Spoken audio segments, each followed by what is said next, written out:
ህይወቷ ሙሉ ፍቅርን ሳታገኝ በሐዘን ተጎርታ ነበር ያሳለፈችው ኋላ ላይ በድንገት ተጠርታ የአክብሮት ስም አግኝታ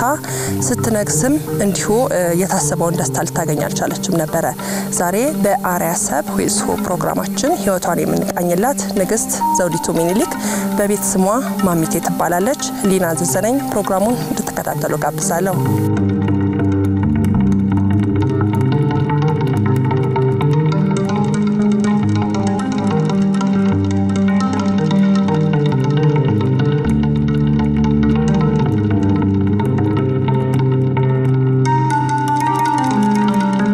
መንከራተቷ የስቃይ ኑሮዋ ገና ከልጅነቷ ይጀምራል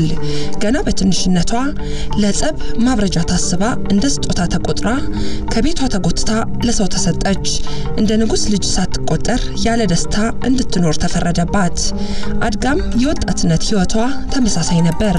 በዝምታ ረጅም ጊዜ አሳልፋለች ከሰው ተገልላ ትታያለች እየተከዘች እየተከፋች ተውላለች እያዘነች እያነባች ታመሻለች በክብር ከሚጠራው ቤተሰቧ በዙሪያዋ ካሉት በስማቸው ከሚታወቁት ቤተ ዘመዶቿ ከመኳንንቱ ከመሳፍንቱ ርቃ ብሶቷን ለምትነግረው አጥታ ኖራለች ተወለዱት ወረኢሏ አብቹ ነው አስከላ ማርያም ይባላል የክርስትና ስማቸው እሳቸው የተወለዱበት ዘመን ያው ዘመነ መሳፍንት አብቅቶ የዘመናዊት ኢትዮጵያ ምስረታ የተጀመረበት ባለበት ሁኔታ ላይ ነበር እንዲሁም ደግሞ ዳግማዊ አፄ ሚኒሊክ ያው የተለያየ ጋብቻ ነበራቸው ወይዘሮ ባፈናም ሌላም ነበሩ በመሃል ከወሏ የወረኢሉ አብቹ ንግስተ ዘውዲቱን የወለዱ አጤ ሚኒሊክ በጠና በታመሙበት ወቅትና የውጭና የሀገር ውስጥ ሐኪሞች ሊያክሟቸው በሚመላለሱበት ጊዜ በህክምናው ብዙም ያልተማመኑና ይሻላቸዋል ብለው ያላሰቡት ደግሞ ወደ ጸበል እንዲሄዱ በሚመክሩበት ጊዜ ቤተ መንግስት ያሉት በተጨነቁበትና ህዝቡ ደግሞ ስለ ጤንነታቸው ይጠይቅ በነበረበት ሰዓት ከአባታቸው አጠገብ ሳትለይ ከእቴጌ ጣይቱ ጋር ሆና ንግስት ዘውዲቱ ሚኒሊክ እንግዲህ እሳቸውን ታስታምማቸው ነበር ንግስት ዘውዲቱ የአፄ ሚኒሊክ ህመም ሲባባስ የመዳን ተስፋቸው ሲሟጠጥ ሐዘኗ ከበደ ያለ ረፍት ቀንና ሌሊት ስታስታምማቸው ቆየች አንድ ቀን ስለ አባቷ ያሰበች ሐዘኗን ለመቋቋም እየታገለች ባለችበት ሰዓት የታላቅ እህቷ ልጅ ኢያሱ ባልታወቀ ምክንያት ርቃ ፋሌ ከተባለ ስፍራ በግዞት እንድትቀመጥ አዘዙ ከቀናት በኋላ ባለቤቷ ራስ ጉግሳወሌ ወዳለችበት ሄደው አብረው እንዲኖሩ ተፈቀደላቸው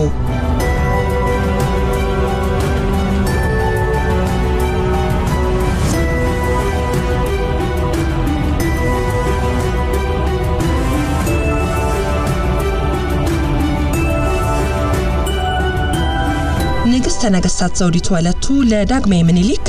ንጉሰ ነገስት ዘኢትዮጵያ ተብለው በክብር ቢነክሱም እሳቸው በመረጡት መንገድ ግን መጓዝ አልቻሉም ነበር ሳይወዱ በግድ ከባለቤታቸው ተለዩ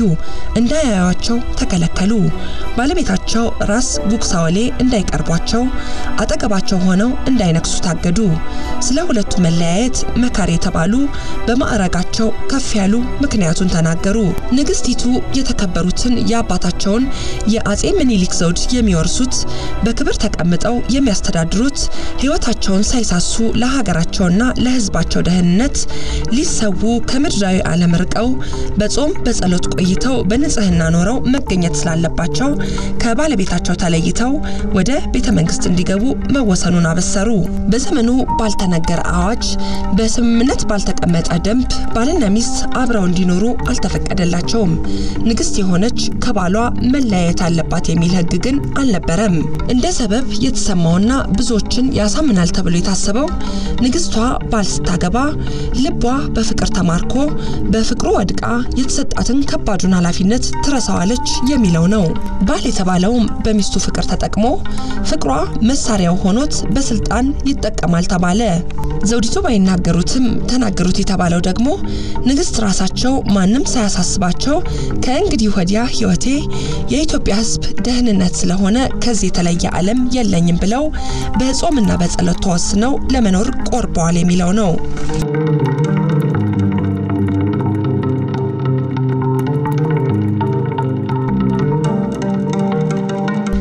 ዘውዲቱ በአንድ በኩል አባታቸው አጼ ምኒልክን እንዳይቀብሩ ተከልክለው ርቀው ተወስደው በዝግ ቤት ውስጥ እንዲቆዩ ተደርጎ በሐዘን ከኖሩበት ድንገት ወደ ቤተ መንግስት ተጠርተው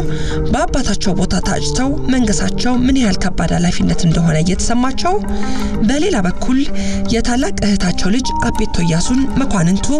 ከሳዋቸው በስልጣን እንዳይቆዩ አግደዋቸው መንከራተታቸውን እያስታወሱ ያዝናሉ።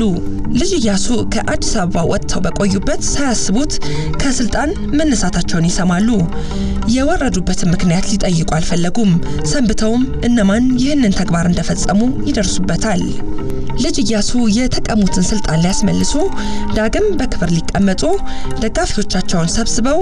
የጦር መሳሪያዎች አከፋፍለው ውጊያ ጀምረው ነበር። እንዳሰቡት ባይሆንም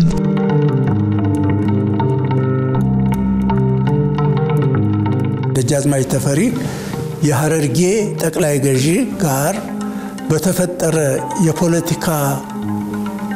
መጠላለፍ እድል ቀናቸውና የሸዋን መኳንንት አሳድመው 1909 ዓመተ ምህረት መስከረም 17 ቀን አዲስ አበባ በአድማ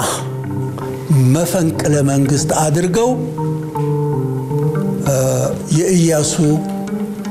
አገዛዝ አበቃ።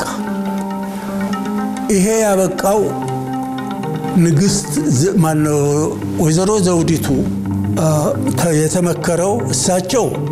የአጤ ምኒልክ ያባታቸውን አልጋ ወርሰው ንግስተ ነገስታት ዘውዲቱ ተብለው እንዲነግሱ ደጃዝማች ተፈሪ ራስ ተብለው አልጋ ወራሽ እንዲሆኑ ተመከረና ወይም ይቅርታ በዚህ ቋንቋ በመጠቀም ተዶለተና የስልጣን ሹምሽር የሥርዓት ሹምሽር ሆነ። ይሄንን አንዳንድ ጸሐፊዎች ለምሳሌ እንደ ደጃዝማች ከበደ ተሰማ የንግስት ዘውዲቱ ዋና ባለሟል ናቸው። በህዝብ ምርጫ ነው ኢያሱ የተሻረው እስላም ስለሆነ ነው የሚል በደንብ ያለ ምንም እንደው ህፍረት ተጽፎ ይነበባል። ያ ግን ለምሳሌ መጥቀስ በድፍረት መጥቀስ ይችላል። ፕሮፌሰር ባህሩ ዘውዴ ዘመናዊ ኢትዮጵያ ወይም በርዕሱ ሞደርን ኢትዮጵያን በሚለው መጽሐፋቸው ውስጥ ኢያሱ ከስልጣን የወረደውና ዘውዲቱ ንግስተ ነገስታት ተብለው ደጃዝማች ተፈሪ አልጋ ወራሽ የተባሉበት ስርዓት የህዝብ ምርጫ ሳይሆን መፈንቅለ መንግስት ነው ብለው እዛ ላይ አስቀምጠውታል። የዘውዱ በዓል መቼ እንደሚካሄድ ተነገረ። ከየሀገሩ ሹማምንቱ በመኪናና በባቡር አዲስ አበባ ገቡ። ዘውዲቱ ባላሰቡበት ሰዓት ባልጠበቁበት መንገድ የግዞት ቤታቸውን በለቀቁ ከ48 ሰዓታት በኋላ በታላቁ ቤተ መንግስት የአባታቸውን የዙፋን ወንበር የሚረከቡበት የካቲት 4 1909 ዓመተ ምህረት እሁድ ደረሰ።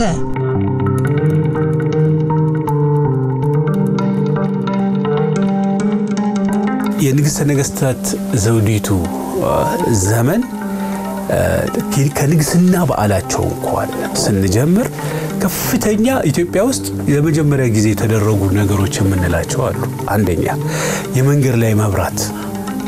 ተደርጓል። ሁለተኛ ፎቶግራፎቻቸውና ያጼ ኃይለ ሥላሴ በኋላ ፊትራስ ተፈሪ ኋላ ላይ ያጼ ኃይለ ሥላሴ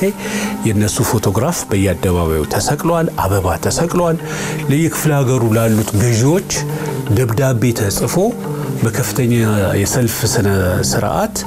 የንግስና በዓሉ እንዲደረግ አድርገዋል። የውጭ ዲፕሎማቶች እንዲገኙ ተደርጓል። በዛለት ባደረጉት ንግግራቸው በጣም ሰፊ ንግግር ነው ያደረጉት። እኔ በፍጹም በእውንም ያሰብኩት አይደለም። እናንተ ግን አባቶቼ፣ ወንድሞቼ፣ ልጆቼ ይሄንን ሁሉ አስባችሁ እኔን ለዚህ ትበቃለች ብላችሁ ካነገሳችሁኝ ፈቃዳችሁን እቀበላለሁ ብለው በዚያኑ ዕለት ስርዓተ ንግሳቸው በኋላ ዘጌት ብሎ ነው የተፈጸመ ስርዓተ ንግሳቸው በተፈጸመበት ባደረጉት ንግግር ያላሰቡት እንደነበረና ግን የህዝብ ጥያቄ ከሆነ እቀበላለሁ ብለው ተናግረዋል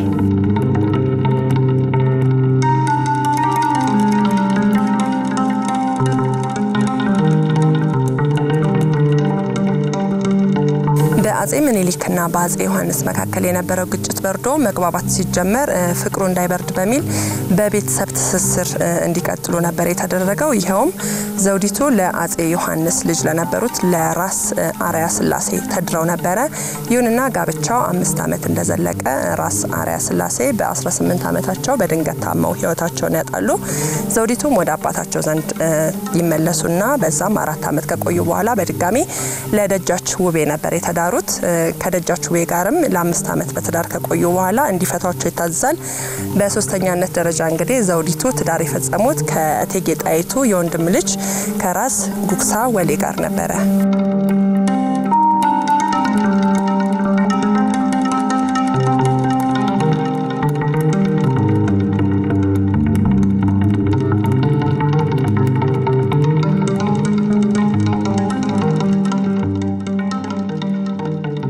ገና ለአካለ መጠን ከመድረሳቸው በፊት ከአጼ ዮሐንስና የሸዋው ንጉስ ሚኒሊክ በስልጣን ሽኩቻ ምክንያት ችግር ላይ ስለነበሩ ያንን ሽኩቻ ለማርገብ ልዕልትን በ6 ዓመት ተኩል ተመንፈቅ እድሜያቸው ለራስ አርአያ ዮሐንስ የ12 ዓመት ተኩል ታዳጊ ወጣት በነበሩበት ጊዜ ተዳሩ ከዚህ አኳያ ዘውዲቱ በጊዜው የነበረው የፖለቲካ ጋብቻ ክብርም ነውርም መግለጫ ሆነው ነው የሚታዩት ምክንያቱም የ6 ዓመት ተመንፈቅ ህፃን ለ12 ዓመት ተመንፈቅ ወጣት መዳር በርግጥ በዚህ እድሜያቸው ባልና ሚስት አልሆኑ የሆነው ዘውዲቱን የትዳሩ ውል ተተፈጸመ በኋላ ወደ ትግራይ ሄደው አማቶቻቸው ቤት ነው የተቀመጡት አማቶቻቸው ቤት ተቀምጠው ያው በእድሜያቸው እየጨመረ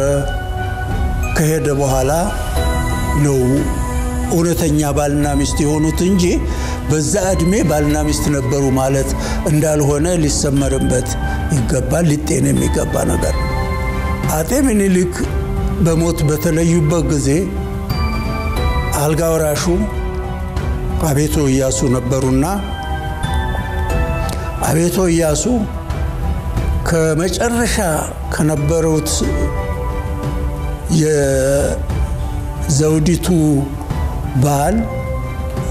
አፋተው ለወንድማቸው ለራስ ገብረ ሕይወት ሚካኤል ሊድሯቸው ተፋቺ ብሎ ይጠይቋቸዋል አይ አሁንስ አልፋታም የቁርባን ባሌ ነው ስለዚህ ይሄን ጥያቄህን አልቀበልም ብለው እምቢ ብለው ከባለቤታቸው ከራስ ጉግሳ ወሌ ጋራ እንዳሉ እሳቸውንና በጊዜው ቤተ መንግስት ውስጥ የነበሩትን እቴጌ ጣይቱን እንግዲህ ገለል በሉ ከቤተ መንግስት እና በየርስታችሁ ቀደም ሲል ባሰራችሁበት ተጌጣይቱም እንጦጦ ማርያም ለእልት ዘውዲቱን ፋሌ በተባለ ርስታቸው ላይ ከባለቤታቸው ጋር እንዲቀመጡ አድርገው እሳቸው ያው ቤተ መንግስቱን ተቆጣጣሩ። ቻችን በመከታተል ላይ የምትገኙት ሆይስ ሆ አርአያ ፕሮግራም በንግስት ዘውዲቱ ምኒልክ ዙሪያ ያዘጋጀው ልዩ ዝግጅት ነው። ከረፍት በኋላ ተመልሰን እንገናኛለን።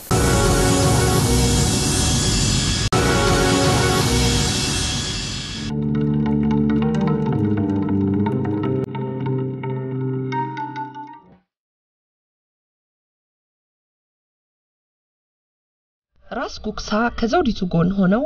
ሀዘናቸውን ሊያስረሱ ከሚስታቸው ጋር ሊቆዩ ቢፈልጉም ዘውዲቱ ከነገሱ በኋላ እንዳይጠጓቸው ተከላከሉ። እሳቸውም ቢሆኑ ንግስት ዘውዲቱ ቢነክሱም ዘውድ ጭነው ቢታዩም አብረዋቸው የነበሩት አልጋ ወራሽ ተፈሪ መኮንን ሙሉ ስልጣን ተሰጥቷቸው እንደራሴ ሆነው የመንግስትን ስራ እንደሚመሩ በሚገባ ያወቁ አይመስልም። ከዘውዲቱ ጋር አብረው ተሰደው ወደ አዲስ አበባ ታጅበው ሲመጡ በተስፋ ተሞልተው በቤተ መንግስት ከሳቸው ጎን ለመቀመጥ እንደሳቸው ክብር ለማግኘት ቢመኙም አልሆነም።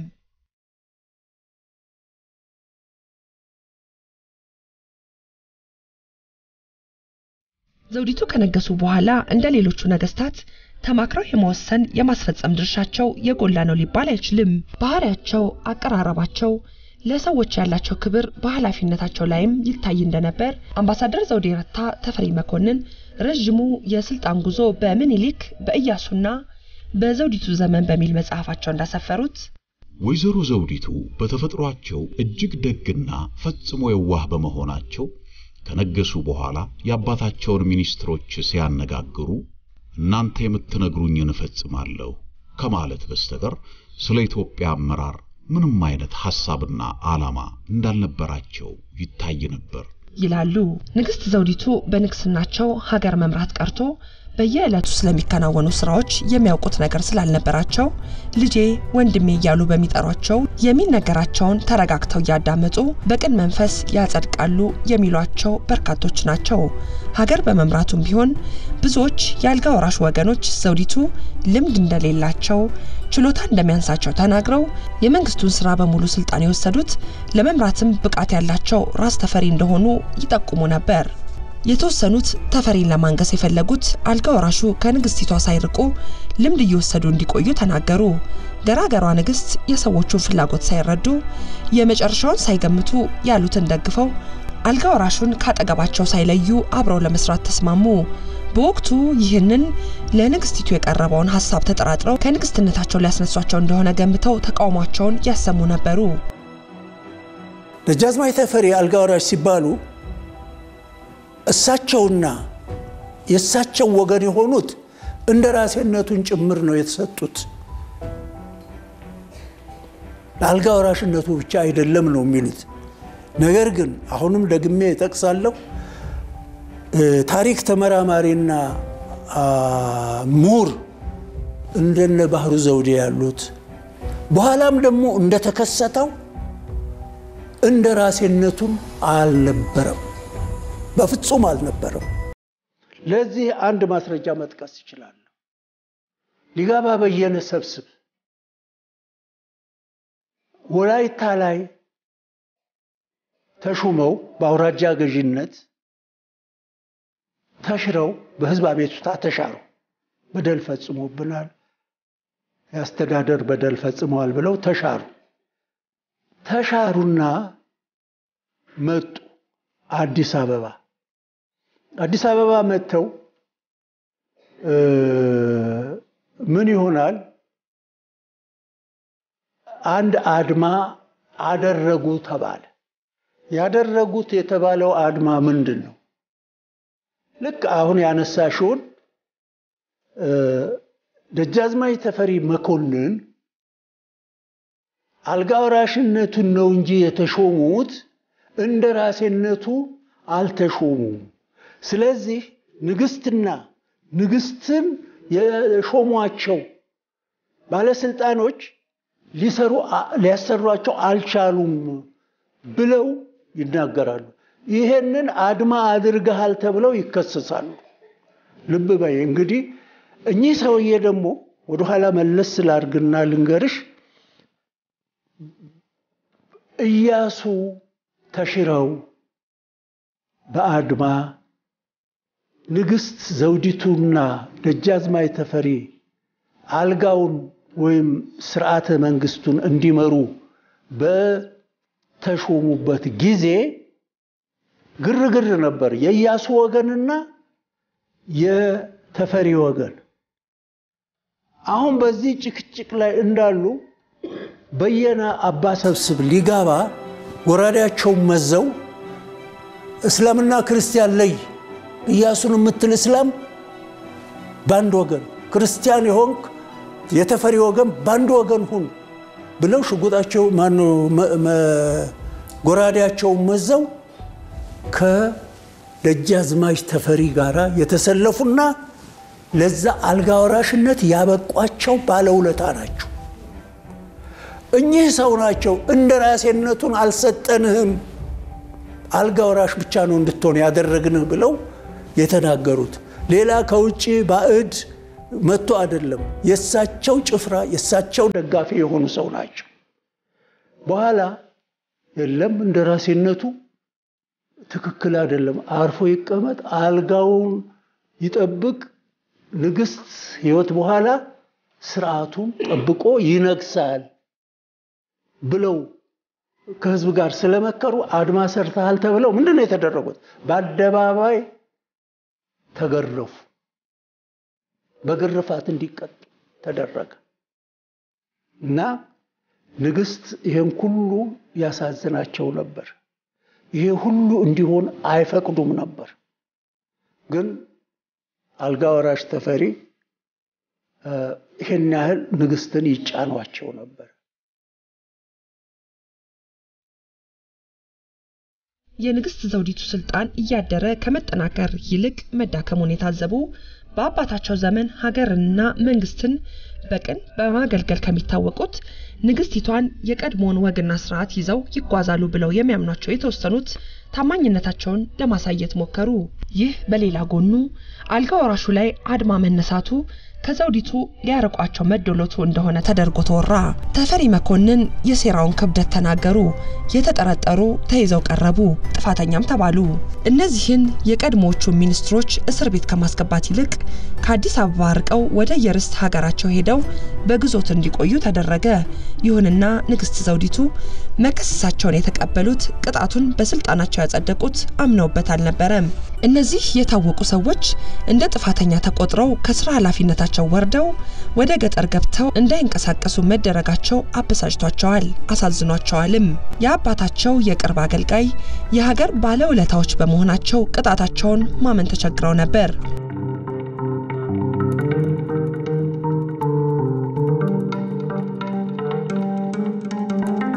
በቤተ መንግስት በተለያዩ ጊዜያት አንዴ ባልጋ ወራሽ ወገኖች ሌላ ጊዜ በንግስቲቷ ታማኝ አገልጋዮች መካከል ግጭት መፈጠሩ ተቃውሞ መነሳቱ ቢታወቅም መነጋገሪያ የነበረው በአጼ ምኒልክ ዘመን በቤተ መንግስቱ በእልፍኝ አሽከርነት በንግስት ዘውዲቱ ጊዜ ደግሞ ሊቀ መኳስ የነበሩት የአባው ቃው ብሩ ተቃውሞ ነበር አባው ቃው ንግስት ዘውዲቱን ከስልጣናቸው አወርደው ራስ ተፈሪን ሊያነክሱ መታሰቡ አድማ መጠንሰሱን ተናግረው ሊከላከሉ መዘጋጀታቸውን ያሳውቃሉ ታማኝ ወታደሮቻቸውን ሰብስበው ጠመንጃ አስታጥቀው አልጋ ወራሹንና ደጋፊዎቻቸውን ለመያዝ ንግስቲቷን ያስፈቅዳሉ ንግስት ዘውዲቱ ወሬው ሐሰት መሆኑን ተናግረው አባው ቃው ወደ ጸብ እንዳይገቡ አስጠንቅቀው አልጋ ወራሹን ለመጠየቅ ወስነው እስከዚያ እንዳይጋጩ ይመክሯቸዋል ይህንን የተጠራጠሩት አባው ቃው ተፈሪ ሲገቡ የቀዘቀዘ አቀባበል አደረጉላቸው ድርጊታቸውን ያዩት አልጋ ወራሽ ለዘውዲቱ ቢናገሩም የፈለጉትን መልስ ያጣሉ ግጭቱ ከረረ በሁለቱም ወገን ያሉት ሰዎች ተፋጠጡ አባው ቃው ከንዴታቸው መብረድ አልቻሉም የንግስት ዘውዲቱን ክብር ተጠብቃለው ብለው የዳግማዊ ምኒልክ መታሰቢያ ቤቱን ከፍተው መትረየሶችን አውጥተውና ጠምደው ወታደሮቻቸውን አሰባስበው መሸለል መፎከር ጀመሩ በወቅቱ የነበረውን ግርግር አምባሳደር ዘውዴ ረታ እንደጻፉት የአዲስ አበባ ህዝብ ምን ጉድ ፈላ ብሎ የግቢውን አጥር እየዘለለ ገብቶ ቤተ መንግስቱን ከበበው ሊፈነዳ የተንጠለጠለው አደጋ ሁለት አይነት ሆኖ የመጀመሪያው ያባውቃው ሽለላ መጨረሻው ምን እንደሚሆን አለመታወቁ ነው። ሁለተኛው ህዝቡ ቤተ መንግስቱን ሲከብ ዝርፊያና ወንጀል ሊፈጸም ይችላል የሚለው ስጋት ነው። በዚያን ጊዜ አልጋ ወራሹ ህዝቡን በሽመል እየመቱ በማስወጣት መረጋገጥ ሲጀመር አባውቃው ብሩ የመቤቱን የንግስትን ደህንነት ባይኔ ካላየሁ በተኩሳለሁ በማለታቸው አልጋ ወራሹ ለዘውዲቱ ተናግረው በመልእክተኞቹ አማካኝነት ስለ ንግስቲቱ ቢነገራቸውም አላምንም ይላሉ። ንግስት ዘውዲቱ ይጨነቃሉ። ድንገት መገዳደሉ ደም መፋሰሱ ሊከሰት ይችላል ብለው ይሰጋሉ። አባውቃውን ቤተክርስቲያን ሲሄዱ እንደሚያነጋግሯቸው ለራስ ተፈሪ ቢናገሩ አልጋ ወራሹ ይናደዳሉ። ንግስትና አልጋ ወራሹ ሳይስማሙ ይቀራሉ። አባውቃው ጥፋተኛ ስለሆኑ እንዲቀጡ ራስ ተፈሪ ይጠይቃሉ። ንግስቲቱ ይቃወማሉ። ለረጅም ሰዓት ይከራከራሉ። አልጋ ወራሹ ቁጣቸው አይሎ ውሳኔው እንዲጸድቅ ይናገራሉ። ንግስቲቷ ራስ ተፈሪን ለምነው ቅጣቱ ከሞት ወደ እስራት እንዲለወጥ ይጠይቃሉ። በጦር ሚኒስትሩ በራስ ሙሉጌታና በአገር ግዛቱ ሚኒስትር ቢትወደድ ወልደ ጻዲቅ ሽምግልና ችግሩ ይፈታል። አባውቃው አንኮበር ሄደው ያልተወሰነ የእስራት ጊዜያቸውን እንዲያሳልፉም ይደረጋል።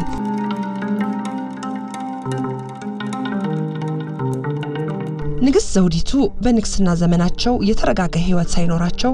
ሀዘናቸው እየከበደ በቅርብም ይሁን በሩቅ ስላሉት ዘመዶቻቸው ማሰባቸውን ሳያቋርጡ የኑሩ ንግስት ነበሩ። የታላቅ እህታቸው ልጅ የሆኑት ኢያሱ በተለያዩ የጦር ሜዳዎች ድል ሳይቀናቸው ተዳክመው ራስ ስዩም ቤት ሆነው ከወይዘሮ ተዋበች ጋር ተማክረው ለእሳቸው በሚስጥር መልእክት መላክ ቢፈልጉም ደብዳቤው መንገድ ላይ እየተጠለፈ ሳይደርሳቸው ይቀራል። ተደብቆ መቆየታቸው ያሳሰባቸው ራስ ስዩም ለማስታረቅ ሲጥሩ ንግስት ዘውዲቱ ይሰሙና ይስማማሉ። ራስ ተፈሪ ግን ይቃወማሉ። ኢያሱም ይያዛሉ። ኢያሱ እስራቱ እዚሁ አዲስ አበባ እንዲሆን ይፈቅዱ ነበር። በግዞት መልክ እንደ እስረኛ ሳይሆን ንጉስነቱ ቀርቶ በግዞት መልክ ተመችቶት እዚሁ እንዲቀመጥ ይፈልጉ ነበር እና ለምሳሌ የሳቸው ባለሟል የንግስት ዘውዲቱ ባለሟል የመንዝ ባላባት የሆኑ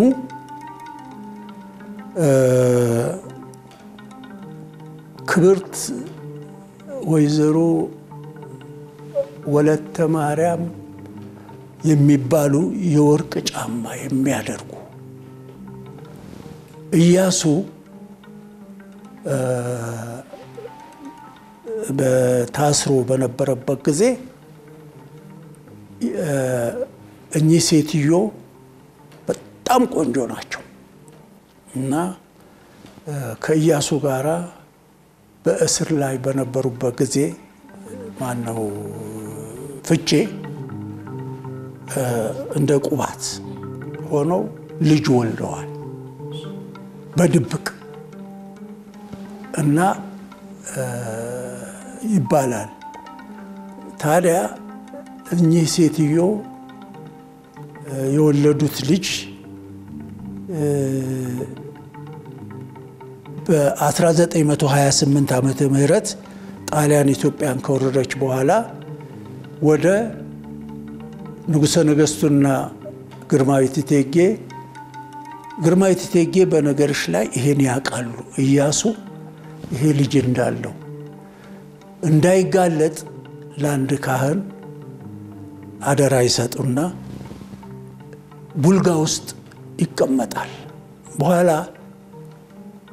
አጤ ኃይለ ሥላሴ በስደት የኢትዮጵያ ጦር በ28 ዓመተ ምህረት ተፈቶ ወደ አውሮፓ ሲሰደዱ ራስ አበበ አረጋይ የአርበኛውን ጦር በ5 ዓመት በሚመሩበት ጊዜ የጦሩ መሪ የነበሩት ደጃዝማች አበራ ካሳ ለጠላት እጃቸውን ሰጥተው ከነወንድማቸው በገቡበት ዕለት ተረሸኑ። 30,000 ጦር ነበራቸው። አርበኛው በዚህ ምክንያት መሪ ያጣል። መሪ ሲያጣ ከህዝቡ ጋር ይመክሩና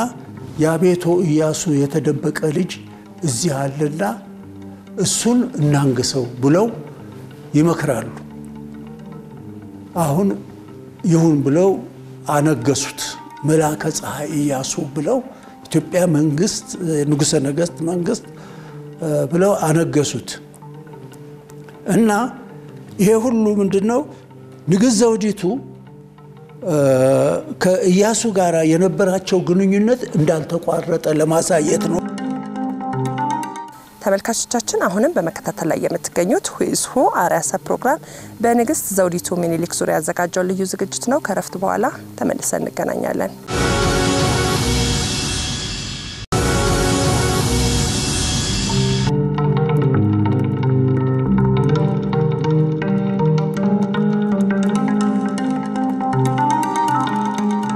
ንግስቲቱ ኢያሱ ከበረሃ ወጥተው በህይወት መገኘታቸው ሳይጎዱ መያዛቸው ይሻላል ብለው ቢያስቡም እግሮቻቸው በሰንሰለት ታስረው ወደ አንድ ገደል አፋፍ ተወስደው ተዘግቶባቸው እንዲኖሩ መወሰኑን ሲሰሙ ስሜታቸው ይነካና ያለቅሳሉ ሐዘናቸው ሲብስም ከባለ ስልጣናት ጋር ይወያያሉ ትህትና በተላበሰ ቋንቋ ተለሳልሰው ኢያሱ ጥፋተኛ እንደሆኑ ጠቅሰው ተይዘው መታሰራቸውን እንደማይቃወሙ ተናግረው ልጅነታቸውን ያጉል ሰዎችን ምክር መስማታቸውን ጠቁመው የእስር ቦታው ተለውጦ ቅርብ ሆነው ጠባቂ ቀጥረውላቸው እስራታቸውን ቢጨርሱ ምክር እየሰሙ ልባቸውን ወደ ፈጣሪ ሊመልሱ ቀና ሰው ሊሆኑ እንደሚችሉ ተናገሩ ተፈቀደላቸውም ንግስት ዘውዲቱና ራስ ተፈሪ የተለያዩ ትልልቅ ጉዳዮች ላይ እየተነጋገሩ እየተመካከሩ ቢወስኑም አልፎ አልፎ ግን አይስማሙም ነበር በተለይም ባልጋ ወራሽ ደጋፊዎች ግፊት ራስ ተፈሪ መንገስ እንዳለባቸው ሲነገርና ስነ ስርዓቱ በቤተክርስቲያን እንደሚካሄድ የተጠየቁለት ንግስቲቱ ከረጅም ዓመት በኋላ ጠንከር ያለ ተቃውሞ አሳይተዋቸው ነበር የሆነ ሆኖ ስነ ስርዓቱ በሌላ ስፍራ ቢፈጸምም እሳቸው ይያሉ መንገሳቸውን ሳይቃወሙ መልካም ምኞት በማቅረብ አጸደቁላቸው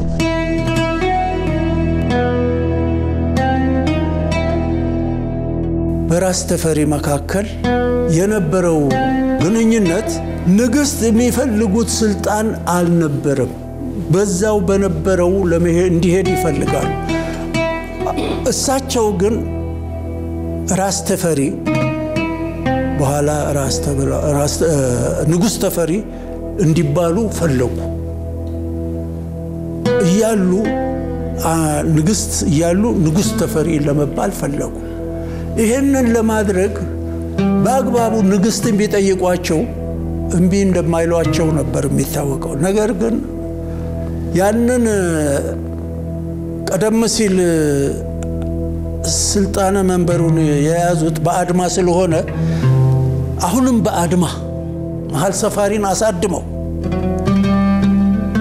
አልጋወራሽ ንጉስ ይባሉልን ብለው መሃል ሰፋሪ ጥያቄ ለንግስት ያቀርባል ለዚህ ላይ በጣም አንድ የሚያስገርመው ፈገግ የሚያሰኘው ይሄንን የአድማ ጥያቄ ይዘው ንግስት ጋር የቀረቡት ቅርታ አርጊልኝ በዚህ ቋንቋ በመጠቀሜ መናኛ ሰዎች ናቸው ትልልቅ መሳፍንትና መኳንንት አይደሉ ለምን የስልጣን ጊዜው መደቡ ያው ገዢ መደብ የሚባለው ትልልቆች የሚባሉት ራስ ደጃዝማች ልዑል የሚባሉ ናቸው ነገር ግን ወታደሮች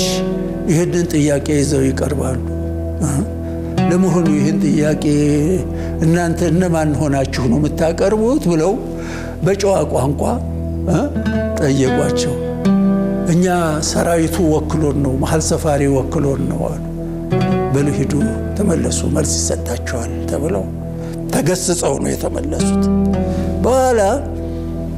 ነገሩ የንግስት ወገኖች በነገሩ አስበውበት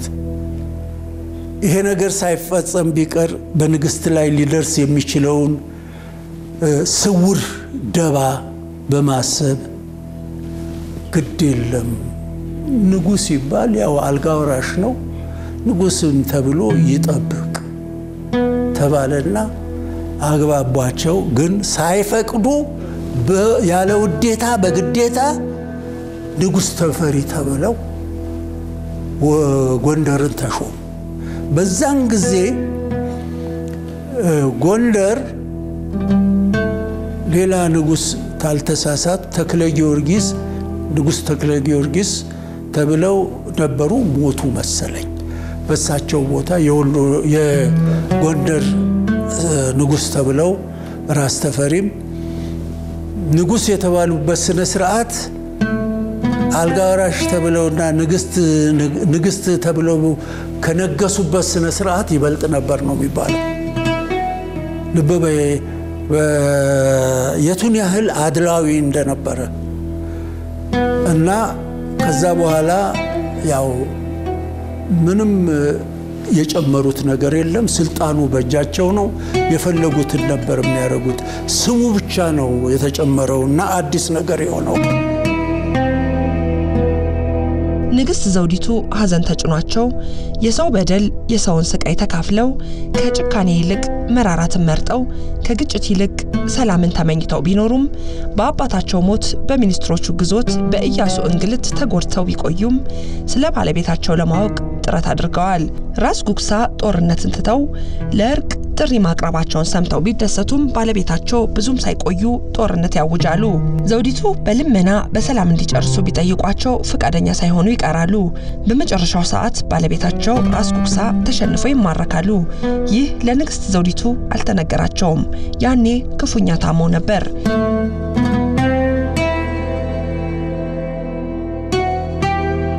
ራስ ጉግሳ ወሌ ይሄን ሁሉ ነገር ይሰማሉ የንግስት ባለቤት ናቸው ልበበይ በህግ አልተፋቱ ቆራቤ ባልና ሚስት ናቸው ግን እዚህ ከሆኑ አያሰሩንም ብለው ባልና ሚስት ሳይፋቱ ተገልለው እሳቸው እዛ ባለቤታቸው ንግስት እዚህ ሆነው ነበር የሚኖሩት በዚህን ጊዜ ለራስ ጉግሳ ከአዲስ አበባ ወይም ከመሃል ሀገር አንዳንድ እውነት ይሁን ሐሰት በንጉስ ተፈሪ ላይ የስም ማጥፋት ዘመቻ ይካሄድ ነበር አሁን ሲያምጹ ለነገሩ ለአመጹ ከንጉስ ሚካኤል ጋርም ጠብስላላቸው በግዛት አለኝ ምክንያት ተጣልተዋል ለዛ ጦራቸውን ይዘው ወደ መሃል ሀገር ለመምጣትን ለመዋጋት እንደዚህ ያስባሉ ተብሎ ይባላል አሁን ንግስት ይሄንን ይሰማሉ ደብዳቤ ይጽፋሉ እና እዚህ መርሴ ሐዘን ወልደ ቂርቆስ መጽሐፍ ውስጥ አለ እውነቱን ለመናገር የጻፉላቸው ደብዳቤ ና እስርም ምንም ክፉም ነገር አያገኘም ጦርነት አትዘጋጅ አንተን ለጦርነት የፈለገህ ነገር የለም ተፈሪም ቢሆን ወንድም ነው ከኔ ትእዛዝ አይወጣም ና ብለው በተከታታይ የጻፉላቸው እውነቱን ለመናገር ስጋን ዘልቆ አጥንትን የሚሰረስር ሐዘን የተሞላበት የሚያሳዝን ደብዳቤ ጽፈውላቸዋል እሳቸው ግን ተፈሪን አላመኑ ስለዚህ በመጨረሻ ብዙ ሙከራ ተደረገ ይሄንን እንደውም ለማስቀረት በመሐላ መጨረሻ ላይ የሆነውን ያንቺን ጦርነትን ለማስቀረት በአውሮፕላን ምልልስ አፈንጉስ አረጋይ በቸሬ የራስ አበበ አባት የእርቅ ድርድር ለማደራደር በአውሮፕላን ጭምር ምልልስ ተደርጎ በዛን ዘመን ልብ ይሄ ሁሉ ነገር ተሰርቶ ሳይሳካ ቀረ መጨረሻ ላይ ጦርነቱ አንቺም በተባለው ቦታ ላይ ተደረገ አሁን በዚህ ጊዜ በኢትዮጵያ ለመጀመሪያ ጊዜ ጦርነት በአውሮፕላን ጭምር የተደረገው አንቺም ላይ ነው ራስ ጉግሳ ወሌን ጦርነት ለመደምሰስ እሳቸውም ሞቱ የሚባለው በአውሮፕላን በተወረወረ ቦምብ ፍንጣሪ ነው ተገደሉ የሚባሉት እና እዛ አንቺም ጦርነት ላይ እሳቸው ተገድለው አንገታቸው ተቆርጦ መጽሐፍ ነው የሚለው ይሄን ከመጽሐፍ ነው ያነበው ከሁለት ሶስት ቦታ አይቻ አንገታቸው ተቆርጦ በአውሮፕላን ግዳይ ለመጣል አዝማቹ ግዳይ ጥለው ለንግስት ተፈሪ ያቀርባሉ ይሄንን ይወስዱና የባለቤቱ ጭንቅላት ይሄውልዎት ብለው ያሳያቸዋል በዛ ድንጋጤ ሁለት ቀን ታመሙ ሞቱ ነው የሚባለው በርግጥ ከዛም በፊት የስኳርና ደም ብዛት በሽታ አለባቸው እየተባለ ይነገራል ይሄ ተነገራቸውና ሆስፒታል ገብተው ወዲያውኑ ስላልሞቱ አነር የሚባል ሐኪም በመርፌ ወቅቶ ገደላቸው ተብሎም ተወርቷል በጊዜው ይሄ ዛሬ የተወራ አይደለም የዛን ጊዜ የተወራውንና እነዚህ መጽሐፍት ላይ ውስጥ ያለውን ነው የምናገረው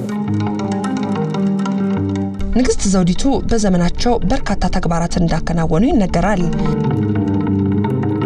ዲፕሎማሲው መስክ በንግስተ ነገስታት ዘውዲቱ ጊዜ አንዱ የተገኘው ድል የኢትዮጵያ የዓለሙ ማህበር የሊግ ኦፍ ኔሽን አባል የሆነችው በንግስተ ነገስታት ዘውዲቱ መንግስት ጊዜ ነው እና የዛን ጊዜ እኚህ ደጃች ናደው በኋላ ላይ ራስ ናደው የሚባሉት ናቸው ሄደው ኢትዮጵያን እንድትመዘገብም በአባል ሆናም ይሄን ሪኮግኒሽን እውቅና እንዲሰጣት የተደረገው በንግስተ ነገስታት ዘውዲቱ ጊዜ መሆን መታወቅ አለበት ምክንያቱም ኋላ ላይ ጣሊያን ሲመጣ ሊግ ኦፍ ኔሽን የዓለሙ መንግስታት ማህበር ለኢትዮጵያ እርዳታውን ባያደርግም ጣሊያን በመጣ ጊዜ የዚህ አባል ግን የሆነው የንግስተ ነገስታት ዘውዲቱ ጊዜ ነው ኢትዮጵያ ለዓለም ህብረተሰብ ድንበሯ የት እንደሆነ ያሳወቀችው ሊግ ኦፍ ኔሽን አባል በሆነችበት ጊዜ ነው ንግስተ ነገስታት ዘውዲቱ ለራሳቸው ክብር ይሄ በሳንቲሞች ላይ በገንዘብ ላይ በምን ላይ መልካቸው እንዲገኝ የማይፈቅዱ ነበሩ እንደው በግድ አንዳንዶቹ እንዲሆን ለማድረግ ከማድረግ የመነጨ ነው ነገር ግን የመጀመሪያ የብር ኖቶች በአዲስ አበባ ሙዚየም ሄደሽ ማየት ትችያለሽ የመጀመሪያዎቹ የብር ኖቶች 500 ብር ድፍን 500 ብር የነበረው ታለር ምንለው ያንን ስያሜ ተሰጥቶ ታትመው የወጡት በንግስተ ነገስታት ዘውዲቱ ዘመን ነው እያለ አፄ ኃይለ ሥላሴ ምስላቸው በሁሉም ብር ላይ ለማግኘት ትችያለሽ ንግስተ ነገስታት ዘውዲቱ ግን ያባታቸው የዳግማዊ አፄ ሚኒሊክን እንዳለ እንዲቀጥል ነው ያደረጉትና እርግጥ ነው ለከፍተኛ ዝና ለከፍተኛ እንትን ቦታ አይሰጡም ንግስት በአብዛኛው በፖለቲካው ስራ ውስጥ ስላልነበሩ አብዛኛውን ጊዜያቸውን ያጠፉ የነበሩት በጾምና በጸሎት ነበር ከዚህም ጋር ያይዘው ወደ 19 አብያተ ክርስቲያናትና ገዳማትን አንዳንዶቹን አዲስ አንዳንዶቹን በእንጨት ተሰርተው የነበሩትን በህንጻ እንዲሰሩ አድርገዋል በጎንደር በጣም ሩቅ በረሃ ውስጥ ነው መተማ የሚገኝ የማህበረ ሥላሴ ገዳም ውስጥ እጅግ ከፍተኛ ስትራክቸር በረሃ ስለሆነ የውሃ ማጠራቀሚያ ለመነኮሳቱ እና ትልቅ ግንባታ ነበራቸው የታላቁ ዳግማዊ ሚኒሊክ መታሰቢያ የባታ ማርያም ቤተክርስቲያን ነው ያው ያንን ቤተክርስቲያን ሲያሰሩ ሄርተል ስፒንግለር የሚባል የጀርመን አርኪቴክት ነው ስካልፕተርም ነው የሐውልቶች ይሄ አሁን ምናየው አራዳ ጊዮርጊስ የሚገኘው የዳግማዊ አፄ ሚኒሊክ ሐውልትና ባታ ማርያም ግቢ ውስጥ የሚገኙትን አንበሶች ከነሐስ የተሰሩ አንበሶችን የቀረጸ ሰው ነውና ከሱ ጋር 19 ገጽ ወይም ሰነድ ያለው ውል ተዋውሏል እነዚህ ውሎች ውስጥ አንዱ የባታ ማርያም የታካ ነገስት ባታለ ማርያም ቤተክርስቲያን ነው። እንጦጦ መንበረ ፀሐይ ማርያም ቤተክርስቲያን አሁን ወደ 36 ልጠቅስ እችላለሁ ድጋሚ እንድትሰራ ያደረጉ እሳቸው ናቸው። ደብረ ሰላም ቀጨኔ መድኃኔ ዓለምን ልጅ ኢያሱ አሰርተውት ነበር። በተሻሻለ ሁኔታ አሁን ባለበት ገጽታ እንዲሰራ ያደረጉት ንግስተ ነገስታት ዘውዲቱ ናቸው። የደብረ ጽጌ ቅዱስ ኡራኤልን፣ የደብረ ሳህል ቅዱስ ሚካኤልን፣ የመናገሻ ማርቆስን፣ የመናገሻ ማርያም ቤተክርስቲያንን፣ የሰላ ድንጋይ ማርቆስ ተጉለት ውስጥ ያለውን ፋሌ መድኃኔዓለም የማህደረ ስብሐት ልደታ ቤተክርስቲያንን፣ የኦሎንኮሚ ቅዱስ ገብርኤልን፣ የደብረ ጽሞና ተክለ ሐዋርያት ቤተክርስቲያንን አዳበርጋ የሚገኝ ነው። ደብረ በግ ሕፃን ሟ ቤተክርስቲያን ጠራ ላይ የሚገኝ ነው። ቀራኒዮ መድኃኔዓለም ቤተክርስቲያንን ደጃዝማች ከበደ ተሰማ የታሪክ ማስታወሻ በሚለው መጽሐፋቸው በዘመነ መንግስታቸው እንደነገሱ በዳግማዊ ምኒልክ የታተመው ገንዘብ በእሳቸው መልክ እንዲቀረስ ቢጠየቁ መቃወማቸው ሙሴ በርትል በተባለ በጀርመን መሐንዲስ አስጠንተውና ጀርመን ሀገር ተሰርቶ እንዲመጣ አዘው ዛሬ በዳግማዊ ምኒልክ አደባባይ የሚታየውን የአባታቸውን ሐውልት እንዲቆም ማድረጋቸው በስማቸው መታሰቢያ የተሰራው ሆስፒታል ለሴቶች ማዋለጃ እንዲሆን ያሰሩት እሳቸው ንግስት ዘውዲቱ መሆናቸውን ከጠቀሱት ጥቂቶቹ ናቸው።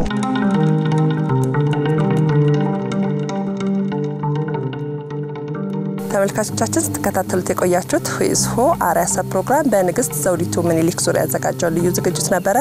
በፕሮግራሙ ላይ አስተያየት ልታደርሱኝ ለምትፈልጉ በኢሜል አድራሻ helina@ebstv.tv ወይም ደግሞ በፌስቡክ ገጽ ሁይስሆ አርአያ ብላችሁ ብትገቡ ልታገኙኝ ትችላላችሁ። ህሊና አዘዘ ነበርኩኝ። ከቀሪ የኢቢኤስ ፕሮግራሞች ጋር መልካም ቆይታ ይሁንላችሁ።